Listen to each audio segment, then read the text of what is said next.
किस केस में पेश हुए हैं और क्या अपडेट्स हैं? बुनियादी तौर पर तो आज 3 केसेस में पेश होना हुआ। सबसे पहले तो इमरान रियाज़ के, और अदालत को बड़ी वजाहत के साथ बता दिया कि इमरान रियाज़ कोई दहशतगर्द नहीं है। इमरान रियाज़ का नाम गैर कानूनी तौर पर ECL की लिस्ट में डाला हुआ है। लाहौर हाई कोर्ट ने निकालने का कह भी दिया था, PNA लिस्ट से निकाल भी दिया था, और अदालत की तरफ से श्योरिटी का कहा गया तो मैंने कहा जी मैं ज़ाती श्योरिटी दे देता हूँ कि इमरान रियाज़ पाकिस्तान में ज़रूर आएंगे। अदालत ने हिस्ट्री मांगी है पूरी, वो हिस्ट्री अभी जमा करवा दी गई है, जिसमें ट्रैवल के वो मुल्क से बाहर गए हैं और वापस पाकिस्तान आए हैं, ये भी जमा करवा दी गई है। और आज अदालत इस पर अनाउंस कर देगी और इंशाल्लाह PCL से नाम निकल जाएगा। दूसरा मामला वो बहुत अहम है, सेक्शन 215 जो पार्टी यानी बल्ले का इंतखाबी निशान सेक्शन 215 के तहत लिया गया है। 215 जो इंतखाबी निशान लेने का सेक्शन है, ये आइन के आर्टिकल 17 से मुतसादम है। इंतखाबी निशान लेना है, पार्टी बैन करना, पार्टी बैन नहीं हो सकती। उसके लिए अगर मुल्क की सालमियत पे अगर कोई बात कर रही होगी पार्टी तो फिर बैन कर सकते हैं, वरना पार्टी बैन नहीं कर सकते हैं। फिर इसके अलावा ही सेक्शन 215 के अलावा सेक्शन 104 जो मखसूस नशिस्तों की बात करता है, मखसूस नशिस्तों के हवाले से जो बात की थी वो भी अब बात सामने रखी है कि मखसूस नशिस्तें उनको मिलनी है जो इलेक्शन सिंबल रखते होंगे। रूल 94 है, वो भी चैलेंज किया गया है। ये पिछली डेट पे उन्होंने कहा था कि सुप्रीम कोर्ट में पेंडिंग है। मैंने कहा जी सुप्रीम कोर्ट में ये मामला नहीं पेंडिंग है, वो तो सिर्फ मखसूस नशिस्तों का है। और अगर पार्टी वापस आ जाती है, सेक्शन 215 अल्टरवालिटी डिक्लेयर कर देते हैं कि आइन से मुतसादम है, तो पाकिस्तान तहरीक इंसाफ अपनी जगह वापस आ जाएगी। कागजात नामजदगी पाकिस्तान तहरीक इंसाफ के कैंडिडेट पे तौर पर किए गए हैं, और जब वो पाकिस्तान के कैंडिडेट के तौर पर किए हैं, जो सुप्रीम कोर्ट का कल का ये कहना था कि पाकिस्तान तहरीक इंसाफ ने तो कागजात जमा नहीं करा, भाई उनके तमाम उम्मीदवारों ने कागजात जमा करवाई हैं।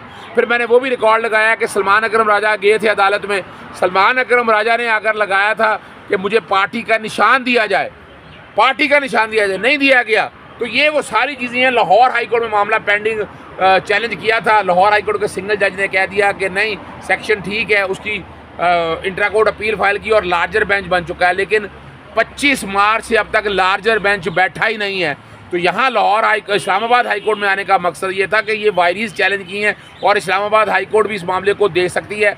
इलेक्शन कमीशन ने आज फिर आपके सामने है कोई जवाब मांगने के लिए टाइम मांगा। मैंने कहा ये बदनीति है इनकी, ये तो मिले हुए हैं सारे। और वफाकी हुकूमत, चूँकि वफाकी हुकूमत नहीं है, ये पॉलिटिकल हुकूमत है, मुस्लिम लीग नून की हुकूमत इससे मुतासर होगी, तो वो जानबूझ के इसलिए वो भी डिले कर रहे हैं। तो ये भी मकसद है, और ये मामला छोटा नहीं है। मुझे लाहौर से आना होता है, इस पर बाकायदा फीस, कोई इसमें फ़ीस नहीं ली जाती, मफाद आमा में ये केस किया जाता है, इसलिए इसको डिसाइड किया जाए। अदालत ने उन्हें कहा है कि आइंदा जवाब दाखिल कर दें, और मैंने कहा इनका राइट क्लोज़ कर दें, राइट ऑफ डिफेंस क्लोज़ कर दें। 21 जून के लिए समाअत मुलतवी की गई अदालत ने इलेक्शन कमीशन और वफाकी हुकूमत को कहा कि तैयारी करके आएँ, अदालत की मुआवनत करें। जहाँ तक मामला सुप्रीम कोर्ट में पेंडिंग है, मैं क्लियर कर दूँ, सुप्रीम कोर्ट में सिर्फ मखसूस नशिस्तों वाला मामला है। ये उनका मास्टर केस है कि अगर इंतखाबी निशान ले लिया जाएगा तो पार्टी बैन है, वो तो हो नहीं सकती है। और ये अगर हम जीत जाते हैं केस, ये अगर हम केस जीत जाते हैं, पाकिस्तान तहरीक इंसाफ के इलेक्शन का मसला ख़त्म हो गया, मखसूस नशिस्तें ऑटोमेटिकली उनके पास मिल जानी है। तो मेरी कोशिश यही है कि आइंदा तारीख पर ये हो जाए। तीसरा जो मामला वो बड़ा अहम है, वो आप लोगों के लाइव कवरेज के ऊपर या TV टिकर्स के ऊपर जो बात चलती थी कि TV टिकर्स चल रहे हैं उस पर पाबंदी है। कोई पाबंदी नहीं है, ये मैं बता दूं बड़े क्लैरिटी के साथ। अदालत ने कहा कि वो सिर्फ सनसनी, मिसाल के तौर पर आपका अदालत में पेश हुए, अदालत ने डांट दिया, तो ये डांटने वाली जो बात है ये तो मुनासिब नहीं है। बाकी आप बाकायदा कवरेज करें, कोई पाबंदी नहीं। मैंने फिर अदालत को ये भी बताया, वैसे तो यहाँ इस्लामाबाद आपकी कोर्ट रिपोर्टर एसोसिएशन ने चैलेंज किया इसको, मैंने फिर बताया कि लाहौर हाई कोर्ट के अंदर जो बात कही गई है, और साथ इसी डायरेक्टिव में कहा गया है PLD 2018 सुप्रीम अशरफ शरीफ के केस में और दूसरे केस में कि आप रिपोर्टिंग कर सकते हैं। तो और वो मामला कि जो आप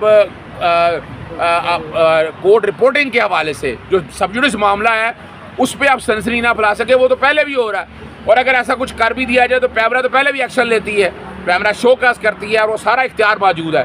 तो मैं बड़ा क्लियर हूँ।